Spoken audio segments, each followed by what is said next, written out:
இப்போ H Vinod sir வந்து ஒரு அவார்ட் ஃபங்க்ஷனில் பேசியிருந்தாப்புல.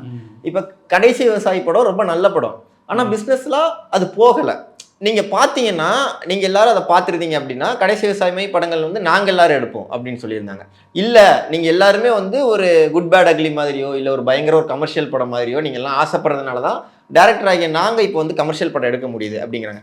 மியூசிக் டைரக்டர்ஸ்ட்டுமே நான் சொல்கிறேன், இப்போ லிரிக்ஸிஸ்ட்டுமே வந்து நீங்கள் மாதிரி இருக்கும்போது நீங்கள் ரொம்ப வந்து உயிருள்ள லிரிக்ஸிஸ்ட்டாக எடுக்கும்போது அது மட்டும் வேண்டாம், எனக்கு ஹூக் பாயிண்ட்ஸ் தான் வேணும், அதுதான் பயங்கர கமர்ஷியலாக ஹிட் ஆகுது, ரீல்ஸாக போகுது, ட்ரெண்ட் ஆகுதுங்கும்போது அது ப்ரெஷரைஸ் ஆகுதா, இல்லை அது காலத்தை சேஞ்ச் பண்ணி இந்த மாதிரி மியூசிக்ஸ் மட்டும் தான் இனிமேல் வர மாதிரி வாய்ப்புகள் இருக்குமா அப்படிங்கிற மாதிரி ஒரு விஷயம் இருக்குல்ல, அதுதான் கேட்குறேன் நான் உங்களுக்கு. அப்படி கிடையாது.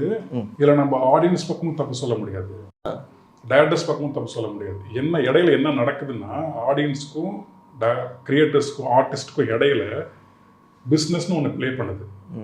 அந்த பிஸ்னஸ் என்ன பண்ணுதுன்னா, பிஸ்னஸோட சில ஐடியாலஜிஸ் கூட்டு போடுது. சரிங்களா?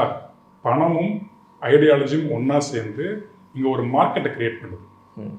அந்த மார்க்கெட்டுக்கு கிரியேட்டர்ஸ் அல்லது ஆர்டிஸ்டை வந்து விலைக்கு வாங்கி ஆடியன்ஸ்ட்டை விற்க வைக்குது. சரிங்களா? இடையில வந்து இந்த லாபத்தை இது பார்த்துட்டு இருக்குது, நல்லா இருக்குன்னு சொல்லி விற்க வைக்கிறாங்க. ஆமாம். இந்த சில ஐடியாலஜிஸ் வந்து மக்கள்கிட்ட போய் சேர்ந்துடவே கூடாதுங்கிறதுல இந்த பிஸ்னஸும் இந்த சில ஐடியாலஜிஸும் ரொம்ப குறியாக இருக்கும்.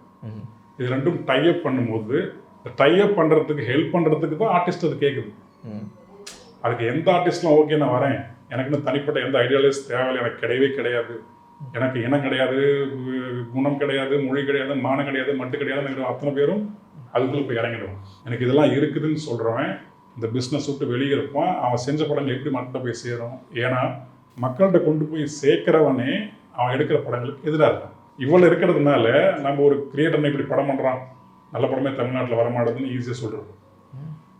இந்த பக்கம் ஆர்டிஸ்ட் பக்கம் என்ன பண்ணுறாங்கன்னா, மக்கள் வந்து இப்படி படங்கள் பார்க்க மாட்டேறாங்க, அதனால் நான் கொடுக்க மாட்டேன்னு சொல்லிடுறோம். இதுக்கு இடையில இவ்வளோ ஒரு பெருங்கடல் ஒன்று இருக்குது.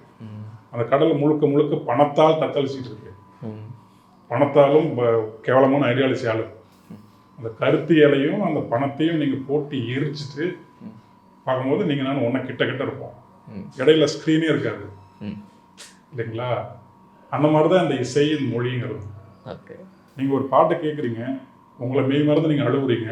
இது நாமத்துக்குமார் வரிகளை தானே அழுதுன்னு உங்களுக்கு தெரியும், மாலை யுவன் சங்கர் மியூசிக்கல் அழுதுன்னு உங்களுக்கு தெரியும். ரெண்டு கலந்தானே உங்களை அழ வைக்குது. இது ரெண்டையும் பிரிக்கிறது எவ்வளோ பெரிய தேச குத்தம். அது பிரிக்கிறது யார் நம்ம நோட் பண்ணணுமா இல்லையா?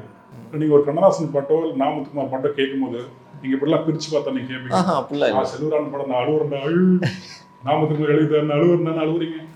ஆச்சி மசாலா எந்த சமையலும் ருசி தேடும் ரகசியம் 20 ரூபாய்.